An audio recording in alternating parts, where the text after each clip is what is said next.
So, just a little bit more on like some of these ideas related to rocketry. Obviously, like the use of carbon fiber framed rockets, that's been come up. That's well, people have thought of that before. Obviously, Elon Musk originally with SpaceX wanted to build his rockets out of carbon fiber. Um, NASA, I'm just going on the NASA website now. They're talking about tomorrow's spacecraft will be built using advanced materials with mind-boggling properties.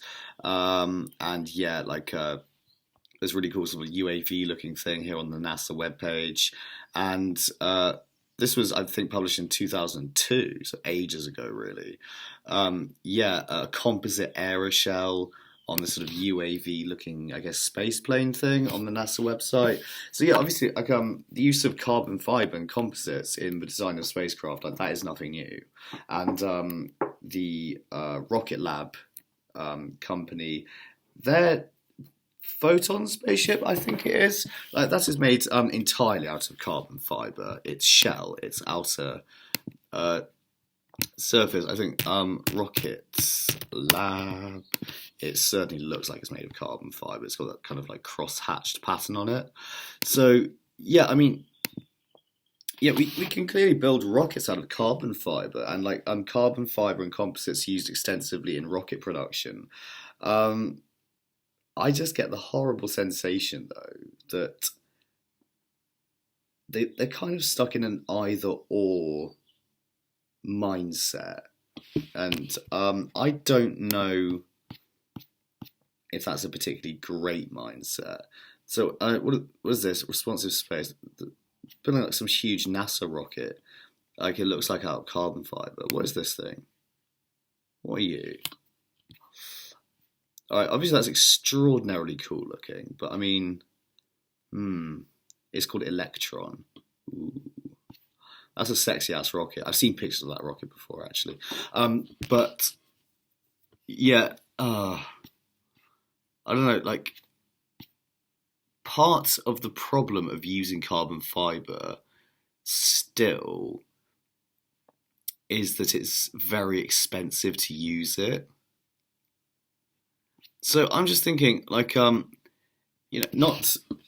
building the outer shell out of carbon fiber, and yeah, they're stuck in like this either or mentality. So really, what's currently acting as a barrier to getting, the full benefits of using carbon fiber in a rocket frame, yeah, is manufacturing costs of carbon fiber.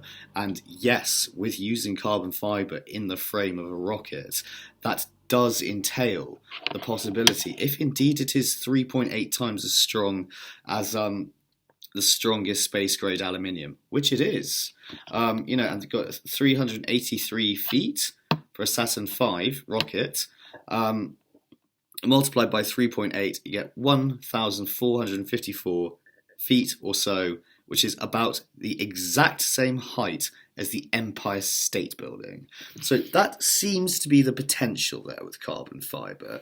And what I'm not suggesting is actually building the entire rocket shell out of carbon fiber. I don't think we need to do that. So I think it needs to be just an aluminium exterior, probably a thinner aluminium exterior, which is again beneficial because it saves again on weight. And takes advantage of aluminium's cryogenic properties, whereas, as I understand it, carbon fiber isn't actually the ideal material to be using at minus 270 degrees centigrade. Whereas aluminium is very well behaved at low temperatures. So you're keeping the carbon fiber buttressing inside the spacecraft, or inside the rocket structure, where it's nice and toasty, and inside the structure of the end bit of the rocket. You know what I mean? The spacecraft, yeah. So and got the aluminium on the outside, right? So that like greatly cuts down the manufacturing costs, and you don't need to just build it out of one thing, so long as you're supporting it with something very strong like carbon fiber. And frankly, I see no reason why you couldn't do this with fiberglass. What can you do with fiberglass? Fiberglass has got the same Young's modulus as aluminium, even though we know from the endeavours that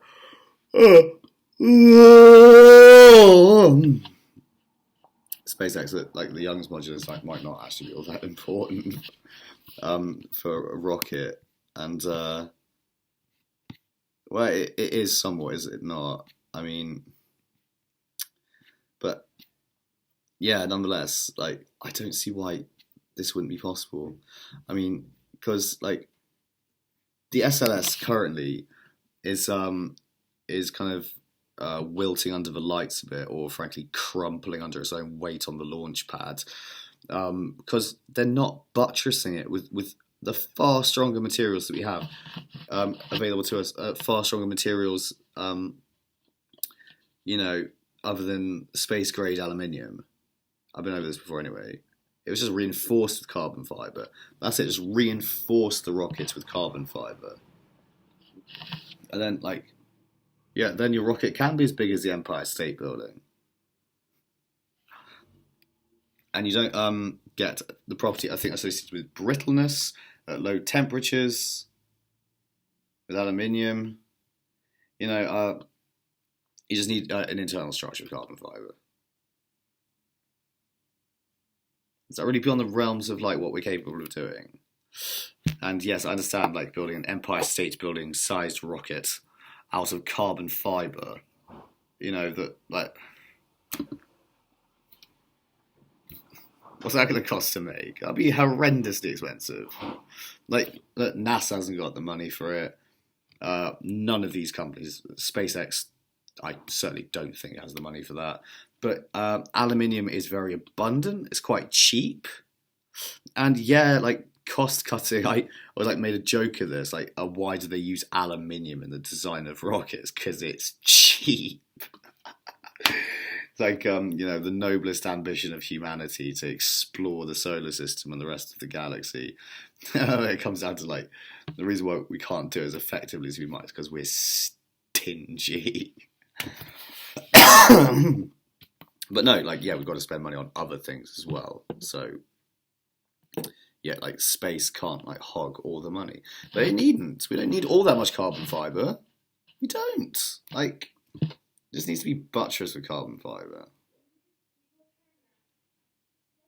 Because, like, I think it must be some sort of, like, structural engineering hang-up, must it not?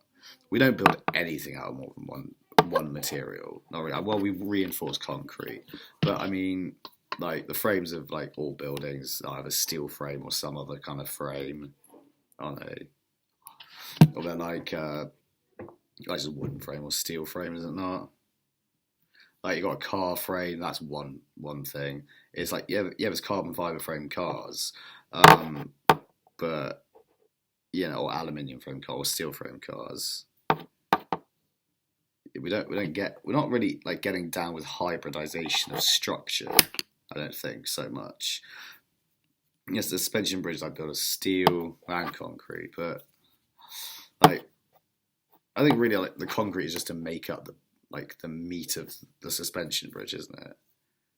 And when it comes to like concrete in construction, you could say the same thing of a skyscraper. Like you got a concrete and steel skyscraper. You don't say like the concrete is the frame, do you, with a skyscraper? The steel's the frame. Likewise with the suspension bridge, you do the same, no? But it really seems to me as though if we were employing these materials just a little bit differently, we could be really going somewhere in space. And not just back to the moon. I mean, for fuck's sake, look at the Saturn V. There was no carbon fibre on it. There was something like fiberglass and epoxy resin that they're using with Kevlar for re-entry. No carbon fibre. We don't even build rockets that big anymore. What the fuck? Now we got like way more advanced materials, and like they're using like earlier fiberglass in this 1967 and 1969 when they went to the moon, and in 1973 or so, when the Saturn V was shamefully retired. But like, you know, I don't know. Like, they got the Saturn V. It's like they rushed it. They really did. Is like Johnson, was it Lyndon B. Johnson and Kennedy, just pumping huge amounts of money into it, and saying like, get this done. We must have this, and yeah, real political will, just like barreling forward with this huge project. And they get it done. They do it. It succeeds, like, spectacularly as well, out of relatively crude and unsophisticated materials. And, and they got the fiberglass on it. I just think, like, if they just carried on and, like, didn't allow that dirty, greasy little toe rag, Richard Nixon, that cut funding for it, like, someone in NASA definitely would have figured out, oh, we could just build a few like fiberglass beams with its like 70 gigapascal Young's modulus and its absurd tensile strength of 3,500 megapascals, 3.5 gigapascals, i.e., and we'll just reinforce the whole aluminium structure with that. Use aluminium, for cryogenic properties. Keep the fiberglass nice and toasty on the inside so it doesn't like fuck up and go brittle and whatever. And I've never got an Empire State Building sized rocket. Like, strictly speaking, we don't even need to use carbon fibre. We can use fiberglass. Like, fiberglass might even be better. And don't tell me like it's too fucking expensive to use fiberglass, because it isn't. I've seen all those Russian oligarch mega yachts made of fucking fiberglass, obviously.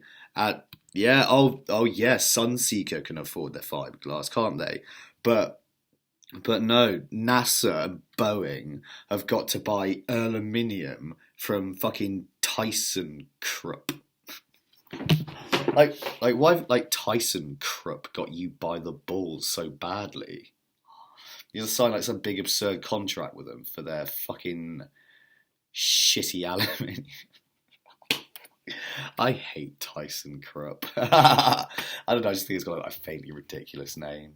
But I mean, yeah, I think they're the problem. They probably are. They probably got Boeing by the balls, haven't they? Because they supply Boeing with all their aluminium. Now let's face it, like, given what Boeing builds out of aluminium, like they definitely buy a fuck ton of aluminium. This isn't even funny. I want an Empire State Building rocket now.